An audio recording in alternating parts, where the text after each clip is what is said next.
nous sommes en direct sur la chaîne YouTube de Caribou Montréal.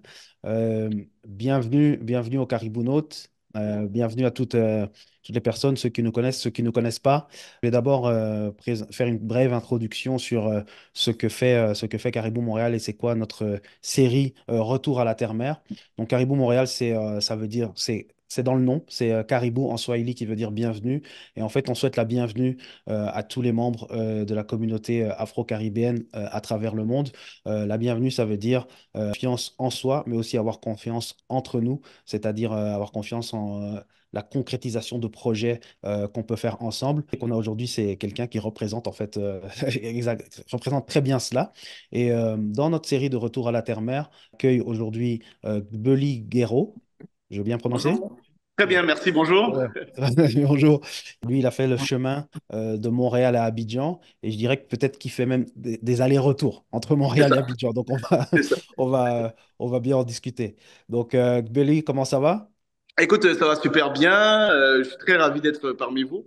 Et félicitations Dugen pour je dirais cette chaîne que tu fais, parce que c'est clair qu'aujourd'hui, il y a beaucoup de nos confrères qui sont à Montréal, au Canada et ailleurs, en Afrique aussi, qui sont très intéressés par ton contenu et félicitations. Merci, ben, c'est ça. Donc, ouais, je pense qu'on peut aller un peu dans le sujet et discuter un peu, voilà, comment ton arrivée ton arrivée à Montréal, si tu n'es pas né là-bas, ton arrivée à Montréal et puis jusqu'au départ vers Abidjan. Donc, les Miss, comme. Ah oui, Ouais. écoutez, mon arrivée, waouh, c'était quand même. Moi, je dis, bon, effectivement, je suis né en Côte d'Ivoire, je suis pas né ici. Mhm. Je suis pas né à Montréal, je suis né en Côte d'Ivoire. Comme tout bon Africain en général, on veut comprendre et connaître ce qui se passe dans le monde. C'est dans ce sens-là que quand j'avais 18 ans, je suis parti d'abord en France, où j'ai fait, je dirais, des études en mécanique des fluides. Waouh, c'est compliqué tout ça. C'était Mhm. une autre époque. En mécanique des fluides, mais en même temps, comme tout aussi étranger qui travaille, qui intègre un autre pays, j'ai fait tous les petits boulots, hein, comme j'ai fait McDonald's, j'ai fait Pizza Hut. Donc, j'ai livré des pizzas pendant 4 ans à Paris. En même temps, je continuais mes études d'abord en mathématiques, physique, et après, j'ai rejoint une ESS en mécanique des fluides à Paris ici. Travaillé après un stage de 8 mois au CNRS, au Centre national de recherche scientifique où j'ai finalisé mon cursus là-bas. Et en France, c'était une belle expérience. Je dirais une expérience qui m'a permis à comprendre que la vie était dure. Parce que vous savez, dès qu'on termine, je dirais, les études en France, ça ne veut pas dire nécessairement qu'on trouve un emploi. OK, donc un super beau projet entrepreneurial déjà en France. Malheureusement, j'avais pas obligatoirement les garanties nécessaires pour pouvoir me faire accompagner par la banque, malgré que j'avais un super projet qui allait révolutionner, je dirais, le marché à l'époque, à mon niveau en tout cas. Ils m'ont parlé de c'est qui mon père, c'est qui ma mère, c'est qui mon oncle, c'est pour voir si j'avais des garanties, des garanties qui n'avaient pas de sens par rapport au projet. Et donc j'ai trouvé que, je dirais, mon univers français devait s'arrêter. Donc rapidement, j'ai envoyé mes CV partout dans le monde. J'ai envoyé ça aux États-Unis, en Australie, en Angleterre et pas au Canada. Pas au Canada parce que Ok. je connaissais pas obligatoirement le Canada. Et pour moi, le Canada, c'était tellement loin, il faisait froid, il y avait des igloos, il y avait donc je disais non, pas le, je pouvais même pas imaginer le Canada. Et dans mes recherches, il y avait quand même quelques gens qui me contactaient et dont une personne qui s'appelle Toine Vaucan qui m'a appelé. Il me dit, Monsieur Guéraud, j'ai vu votre CV. Nous sommes intéressés à venir à vous rencontrer pour pouvoir travailler, commencer avec vous. Et je dis, OK, il n'y a pas de problème, on commence demain. Il me dit, OK, mais sinon c'est à Montréal. Je dis, Montréal, OK. OK, je n'avais pas pensé ça. Mais comme je suis une personne, bon, j'ai effectivement pas peur de l'inconnu. J'ai pris mon avion, je dis, OK, on y va. Let's go. Et donc, c'est comme ça que j'ai atterri à Montréal en 2004, où je trouvais maintenant, depuis 2004, que pour moi, c'est le meilleur pays au monde. C'est pour moi, je dirais, un pays où on donne des opportunités, où les opportunités sont offertes à tout le monde. Et donc, depuis 2004, je suis là, je fais effectivement de belles choses ici. J'accompagne et j'aide beaucoup les gens de la communauté parce que pour moi, c'est hyper important de vraiment bien comprendre le marché montréalais pour permettre effectivement à monsieur et madame tout le monde qui vient s'installer ici à cartonner. Parce que ça, j'aime bien ça. J'aime bien que les gens cartonnent parce que quand ils cartonnent, je cartonne en arrière. Et donc, c'est un effet boule de neige et qui fait que depuis 2004, je m'amuse ici. Et puis là, maintenant, depuis maintenant 4 ans, j'ai décidé de m'amuser encore ailleurs. Donc, c'est comme ça en 2020, je suis reparti à Abidjan pour pouvoir maintenant faire autre chose là-bas, on va parler en détail de quoi. Et Oui, après, Guéli. et puis là, Excuse-moi, maintenant, je suis là. je vais t'interrompre un peu. C'est Guéli, Vas-y. hein, excuse-moi, hein. Belly. Béli, excuse-moi, c'est ça. Moi, c'est Lémi, hein, donc c'est moi qui vais un peu Salut les mi. Ouais, ça va? Tu vas me fatiguer, c'est ça? Je vais te fatiguer, mais en fait, je vais faire la première partie, donc à savoir, parce qu'on veut vraiment chronologiquement voir un peu ton avancement, comment tu as commencé. Donc là, tu nous as bien expliqué que en fait, tu es parti d'Abidjan, tu avais environ 18 ans pour arriver en France. C'est Ensuite, ça. tu as fait 4 ans, et donc tu arrives à Montréal vers, on va dire, 23, 22, Au fait, effectivement, j'arrive à Montréal vers 20. Non, je suis arrivé en 2004. À 24 ans, je suis arrivé ici. à 24 ans. Ouais. Maintenant, à Abidjan, tu faisais partie de, comment dire, ta vie était plutôt, comment dire, de famille modeste, de famille un peu plus aisée, un Bon, peu. ma famille, je dirais, très mitigé. Hein. Tu sais, c'est très mitigé parce que, bon, mon père, heureusement, lui, il était ingénieur de formation. OK, ma mère aussi est ingénieure de formation. Mon père, à l'époque, il était, je dirais, directeur du complexe de Zieunoola et Ferké, là où je suis né même. Je suis né à Ferké, c'est vraiment au nord du pays.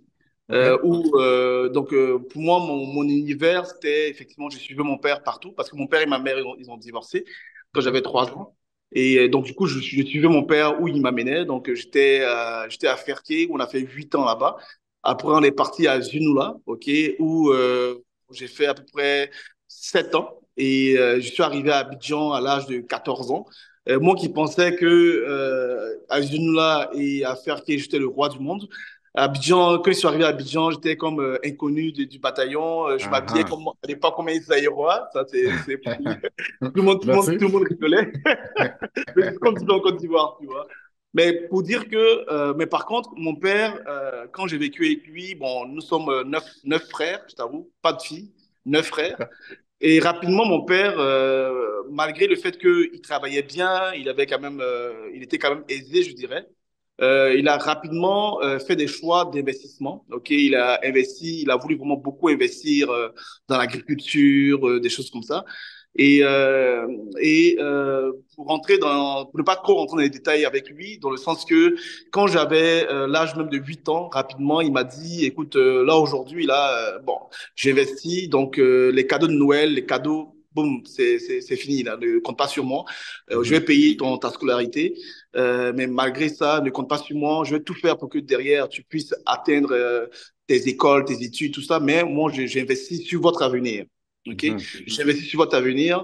Vous êtes neuf, donc il faut que derrière, il y a du cash qui rentre. Donc, j'investis Toi, sur t'es où votre dans la fratrie, tu es où? je suis malheureusement le dernier des plus grands et le plus grand des derniers, des plus petits. Au milieu. Je suis au milieu. OK. Je suis au milieu, tu vois. Parce que comme moi, il me parlait à 8 ans, mes autres frères, ils avaient 15 ans, donc ils comprenaient, là, tu vois, ils comprenaient la game. Moi, OK. j'étais petit, je ne comprenais pas trop. Je disais, mais qu'est-ce qu'il raconte, papa? Pas de cadeau? Pas de cadeau, mais non. Non, c'est ça. Donc, au final, bon, il m'a quand même inculqué des valeurs d'investissement, de persévérance, d'abnégation, tout ça. Ça, c'est clair. Ça, je reconnais ça de mon père.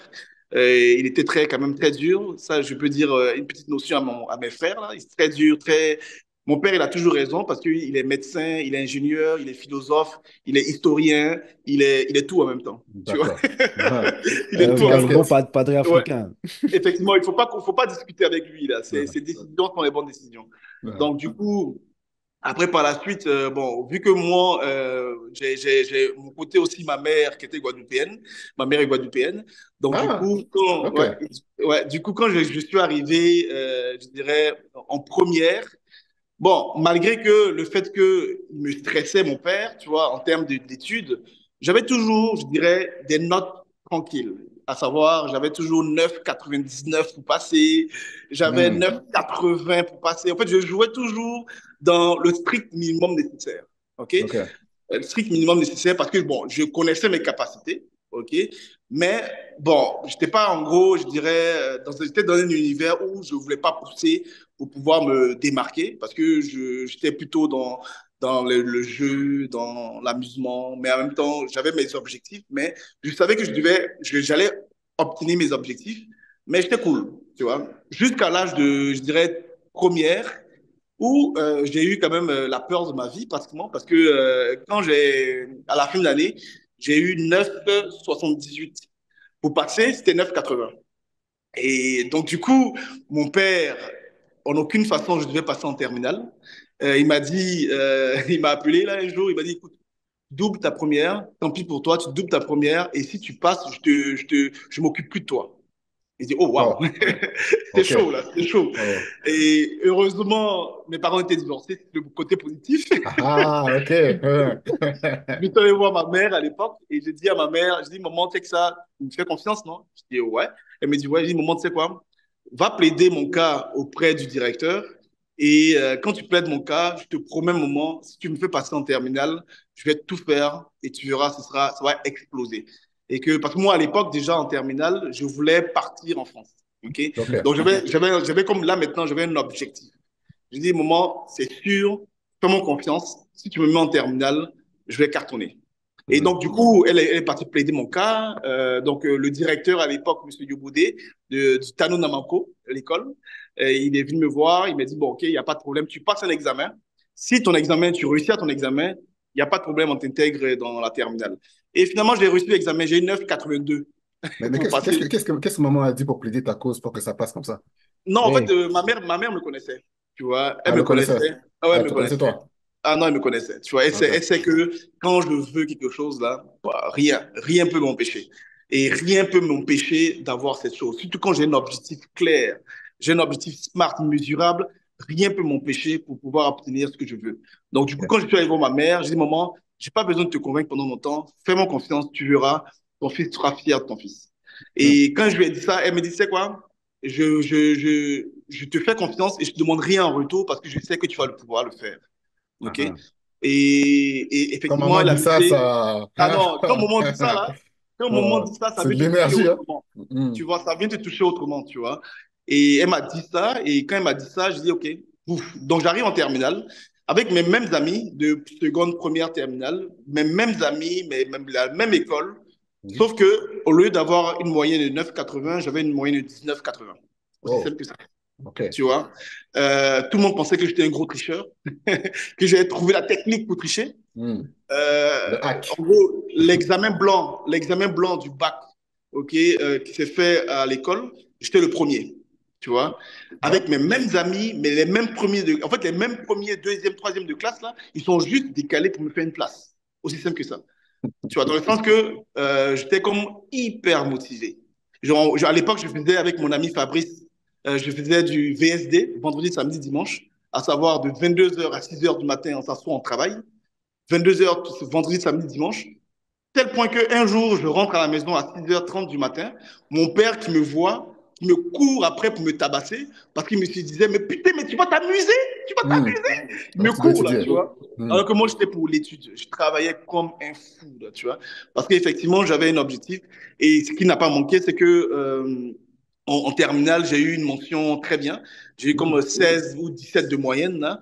Et j'ai accédé effectivement à l'université. Donc, effectivement, le parcours, c'est pour te dire, quand je revois, je dirais, ce qui s'est passé, ça me guide beaucoup de ma vie actuelle, tu vois, dans le sens que Mhm. ce qui s'est passé, c'est que j'ai eu un déclic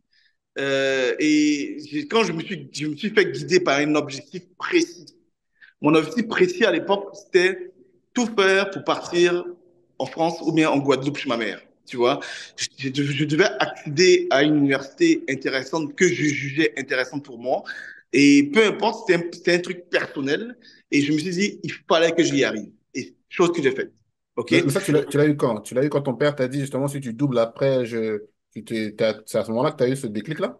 C'est exactement ça. En fait, c'est à ce moment où, au fait, où j'étais confronté à une responsabilité.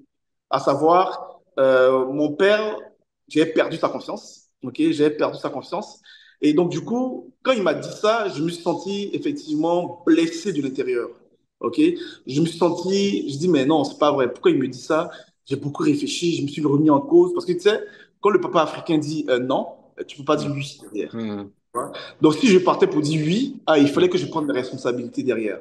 Il fallait que derrière, je fasse tout en mesure pour dire que j'ai dit oui et j'ai raison de dire oui. Ah, ok, ok, je comprends. J'ai raison de dire oui. Parce que tu sais, en Afrique, vous le savez, vous êtes des Africains, il y a un conservatisme qui fait que derrière, on ne peut pas aller contre ce que les autres disent, quand les aînés parlent. Quand les aînés parlent, tu es obligé de suivre tes aînés, sinon après derrière, tu es l'enfant paria, tu es l'enfant ci, tu es l'enfant ça. Exact. Surtout si derrière, tu ne réussis pas. Tu Mhm. comprends? Et donc, du coup, moi, je n'avais pas de choix, là. Je n'avais pas le choix de réussir. Et c'est dans ce sens-là que j'ai eu ce déclic-là. Et Ouais. puis, j'ai eu mon bac avec une mention excellente.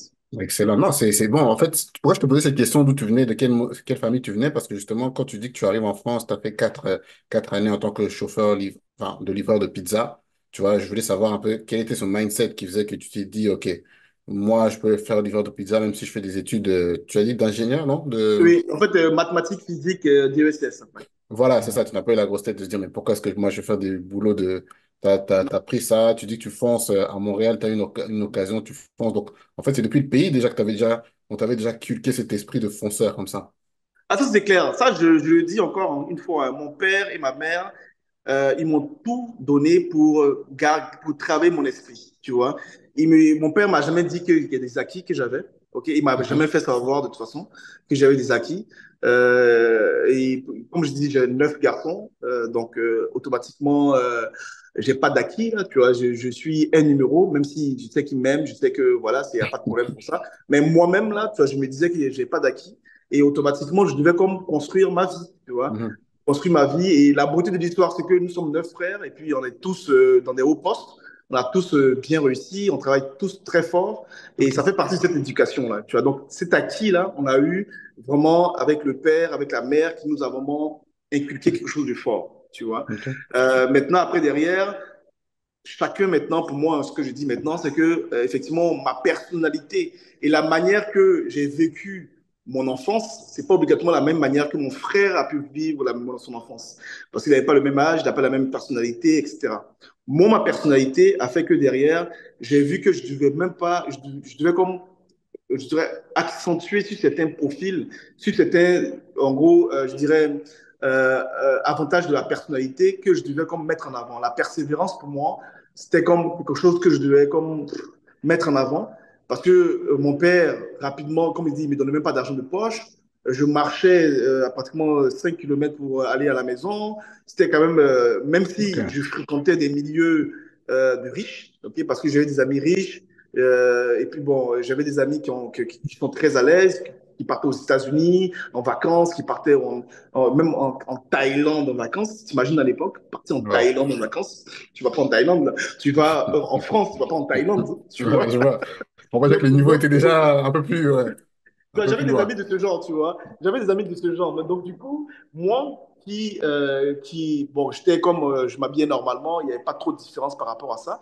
Mais par contre, dans ma tête, je disais, pour pouvoir, en gros, accéder à ça, je ne peux compter que sur moi. Tu comprends? Et ça, je me suis toujours dit ça.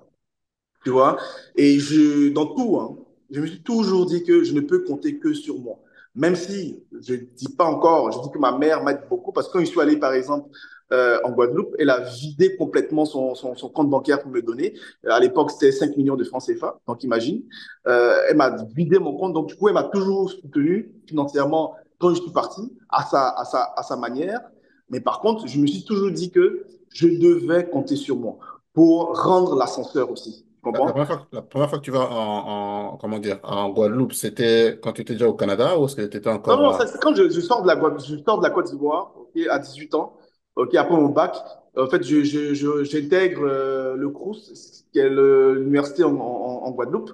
J'intègre là-bas et quand j'arrive là-bas, c'est ça, là, c'est 2 ans au McDonald's pour payer mes études. Mhm. Même s'il faisait beau, même s'il y avait la plage, même si les Antilles, c'est magnifique, tu vois, je devais travailler comme un malade. Parce que derrière, pendant que les autres ils partaient derrière à la piscine, à la plage, et c'est comme ça, moi je devais travailler au McDo et en même temps gérer mes études mathématiques parce que là-bas je faisais mathématiques informatique appliquée aux sciences, MIAST à l'époque. J'ai toujours travaillé pour pouvoir en gros m'en sortir. Et après, quand je suis allé maintenant à Paris, ok, quand j'ai intégré Paris, quand j'ai intégré Créteil, c'était Créteil, l'université Paris 12 de Créteil à l'époque, c'était pareil, là, j'ai commencé avec une licence de physique à l'époque, et licence de physique, maîtrise de physique. Je travaillais comme, je dirais, 25 heures à 30 heures semaine, tu vois. J'étais livreur de OK. pizza, là, tu vois, à la Pizza Hut. Tu vois, j'étais sur OK. sur ma moto et je me promenais, là, tu vois. Et même que quand j'ai intégré, je dirais, en 2000, 2022, non, 2002, excuse-moi, j'ai intégré le CNRS, tu vois, à l'époque. Le CNRS me prenait, effectivement, parce que j'avais des notes excellentes, OK? Mais par contre, pour eux, je devais être là à temps plein, tu vois, parce que je faisais études de travail en même temps, mais travail, c'était temps plein au CNRS, OK? Et donc, du coup, moi, le temps plein à CNRS ne m'arrangeait pas trop. Pourquoi? Parce que je travaillais à Pizza Hut, tu vois, je travaillais à Pizza Hut, et c'est Pizza Hut qui arrivait à me donner des revenus. Alors qu'au CNRS, c'était même pas confirmé que je devais recevoir même pas une petite bourse. Ah, donc ça, c'était un gros Excuse-moi, choix. comment je t'ai pas en France? CNRS, c'est quoi? Ah, c'est le Centre national de De recherche recherche scientifique. en France. C'est le OK. plus gros centre national de recherche appliquée en France OK. pour tout ce qui est physique, bon, lunaire, espace, whatever. Je partais dans les délires là, tu vois. OK, OK. Mais c'est ça. Mais donc, maintenant, toi, quand tu arrives à Montréal, tu arrives à Montréal 2004, déjà avec un bon, tu as déjà trouvé une offre d'emploi depuis la France? Non. Même pas. Au fait, c'est fou quand même mon histoire parce que quand je venais, je partais effectivement pour intégrer une université ici, l'ETS, qui est l'école de technologie Oui. supérieure, tu Mhm. vois. Et je devais faire une maîtrise sur l'analyse du vieillissement du plastique utilisé à General Motors, ok, pour Mhm. la fabrication des voitures. Et j'avais obtenu une bourse, ok, de la chaire de recherche de sécurité, santé, sécurité du travail. Mhm. Et je devais avoir à l'époque 1000 $ par mois. Ok. Et à l'époque, j'avais mon permis d'études et je ne pouvais pas travailler. Je n'avais pas le droit de travailler à l'époque. Ok. Mhm. Et donc, du coup, je devais me contenter de ma bourse d'études de 1000 $ pour vivre ici au Canada. Wow. En 2004, c'était faisable? En fait, faisable, mais difficile. OK? Difficile. Mhm. Faisable quand tu es habitué à faire des régimes tous les jours, là. Je Faisable vois. par exemple, tu t'es parlé, tu sais rencontrer des gens pour qu'ils puissent t'héberger ou même qu'ils puissent, en gros, partager des chambres avec eux. Mhm. Faisable. C'est Ok, ce qui s'est passé. je vois, Et je quand vois. je suis arrivé ici, j'ai rapidement, j'étais en contact avec une amie qui a bien voulu m'accueillir chez elle. Elle m'a donné en sous-location sa chambre. OK, donc j'avais à peu près 500 $ que je payais avec elle. Et puis, bon, mes frais de scolarité, c'était à peu près c'était, bon, le reste. Et après, maintenant, pour manger, c'était le reste. Le reste, il y avait un reste, je vois. Il y avait un reste, tu vois. Mais concrètement, j'étais pas dans un mode où je disais, c'était pas possible, tu vois. Mhm. Parce que je sais pas pourquoi, mais moi, quand je suis arrivé, quand j'ai mis mon pied ici à Montréal, déjà, quand je devais prendre le bus et je suis rentré dans le bus et quand je voyais que tout le monde me regardait et puis je me suis rendu compte que j'ai pas fait la queue parce que donc quand je suis rentré dans le Ah bus, ouais, ouais. Oui, oui, oui, c'est ça. je dis ok, c'est comme ça se passe ici là, tu vois. Mhm. Waouh, Mhm. les gens Mhm. sont disciplinés. Surtout à l'époque, c'était vraiment encore une autre chose, dans le sens que c'était discipliné. Écoute, regarde, je donne une anecdote, hein. J'avais perdu mon téléphone, ok, dans le métro, ok. Mhm. Donc, ma copine me disait, ben, on va voir dans les objets trouvés. Je dis, ah, les objets trouvés. Elle dit, oui, les objets trouvés. Je dis, bon, chez nous, on appelle les objets perdus. Donc, du coup, ok, on C'est va dans ça, les objets ouais. trouvés au métro.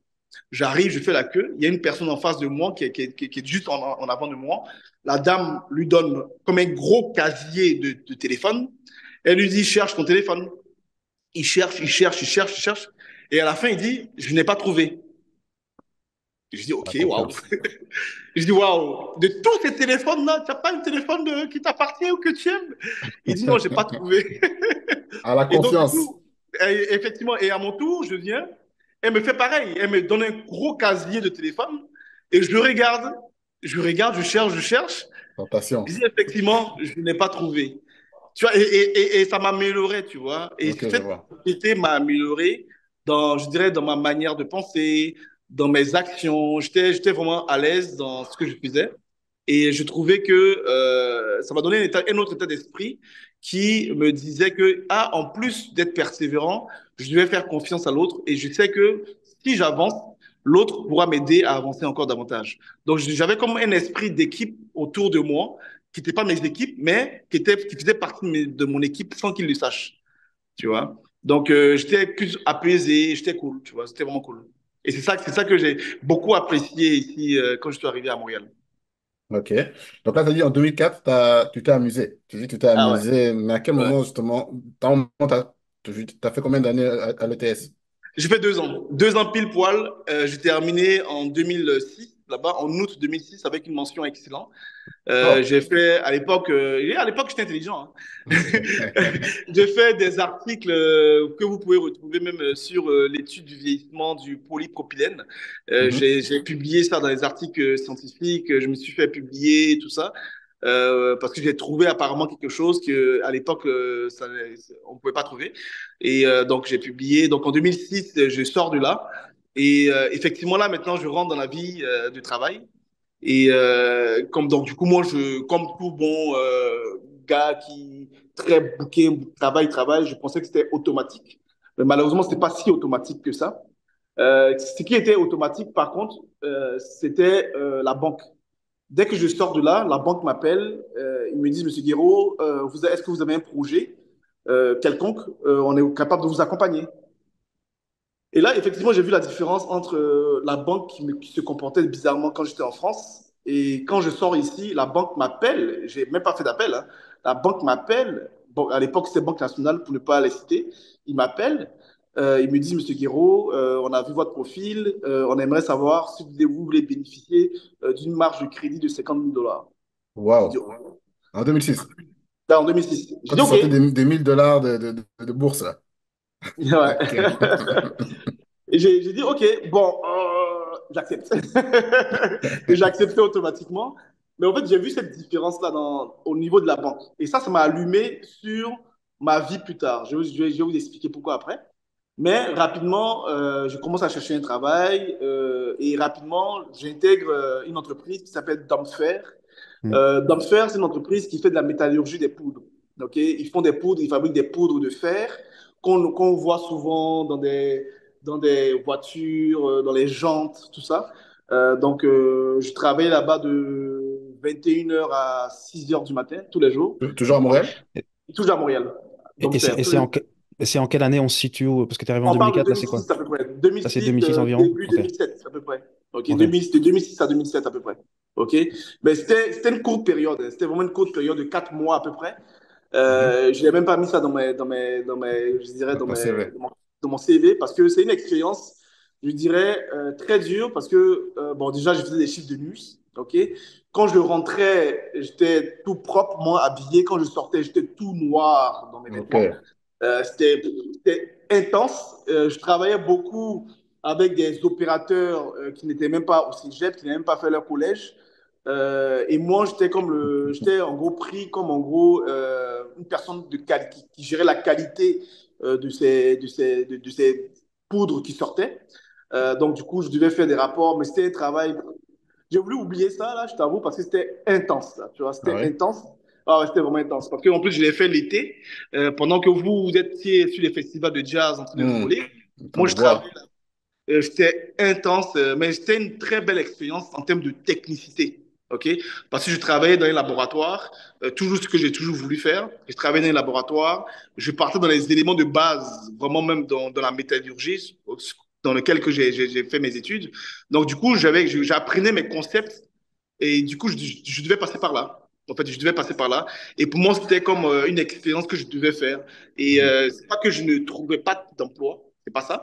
C'est que je voulais faire aussi cette expérience. Pourquoi? Parce que c'était vraiment dans le dur du dur. Et je voulais aussi après, comme quand je travaillais au McDo et je disais, putain, je devais tout faire pour m'en sortir là. C'était cette expérience que je voulais faire ici. Quand Hmm. j'étais à faire à 2 heures du matin, je devais être aussi top que quand j'étais à 16 heures parce que tout ce qui sortait était contrôlé par moi. C'était intense, là, tu vois, c'était vraiment intense. Tu Et vois. maintenant, dans la vie comment dire, de tous les jours, parce qu'on aimerait savoir une image de toi à Montréal dans ces années-là. Tu vivais où? Est-ce que tu étais impliqué dans la communauté ou à ce moment-là, tu étais tellement dans les bouquins que tu n'avais même pas le temps de Non, en regarder fait, un peu? Hmm. non, non, écoute, j'avais quand même un groupe d'amis, ok? J'avais un groupe d'amis. Bon, tu sais, moi, je suis très open, dans le sens que je travaille et je parle avec tout le monde, tu vois, vraiment tout le monde. Dans le sens que, à l'époque, j'avais rencontré ma femme, en plus, italienne, ok, ici. J'avais un groupe d'amis, un Sénégalais, il s'appelle Ismaël Koulibaly, Charles Meda, Parfait Abisdo. Maintenant, c'est mon team, là, tu vois, mon Ok, team ok, que ok. j'ai gardé jusqu'à aujourd'hui, là, tu vois. Mhm. Mes Mhm. trois gars, là, tu vois, avec qui je travaille, Parfait, lui qui est ingénieur informatique, Ismaël qui est le planificateur financier et Charles qui est le fiscaliste globalement. Quand on était vraiment, mais nous tous là, on travaillait. Bon, Parfait, il n'avait pas le droit de travailler aussi. Il avait le permis d'études, mais bon, on le voyait dans les champs en train de couper, Hmm. de Le faire des chemin de cultures. fer, on connaît. Oh, ah ouais, on connaît tout ça, tu vois. Mais en vrai, j'avais des amis qui avaient les mêmes valeurs que moi et on s'amusait. Chaque vendredi, on sortait. Et Ismaël Koulibaly, c'est lui qui a amené les bouteilles de champagne dans les boîtes de nuit ici, là, tu vois. À l'époque, ça Ah, n'existait pas. Non, je te dis, à l'époque, ça n'existait pas. ah bon? Ouais, ouais, écoute, à Crescent, par exemple, au Newtown, à l'époque, Newtown, c'était sûrement une boîte de nuit qui a disparu, que vous connaissez pas peut-être. Mais au Sud Crescent, c'est le club de Jacques Villeneuve. On va là-bas, le mec, on a un salon réservé, on a des bouteilles. Les gens, ils ne comprenaient pas. Ils disent, mais pourquoi vous achetez des bouteilles en boîte de nuit? Wow. À ce point, là, ils ne savaient pas. Ils disaient, mais pourquoi vous faites ça? En disant, Ok. écoutez, vous, là, vous ne comprenez pas. Au pays, là, c'est comme ça se passe. Mais Au après, c'est pays, là, devenu, après, aujourd'hui, c'est devenu normal. après, bon, il y a beaucoup d'Africains aussi qui pensent qu'ils faisaient ça, donc c'était répandu, etc. Mais tout ça pour te dire que dans ma vie quotidienne ici, c'était bien. Et rapidement, c'était mes colocataires, même les trois personnes, c'était mes colocataires. On a Ah. vécu ensemble à l'île des Sœurs. On a trouvé un super 4,5 là-bas, non, un 5,5 là-bas. Mhm. C'était super. On a vraiment partagé des moments intimes, des moments, des anecdotes de fous. Et c'est vraiment ce repère-là que j'avais close de moi, proche de moi. Et après, derrière, je fréquentais aussi beaucoup de Québécois. Je voulais comprendre et connaître la culture québécoise.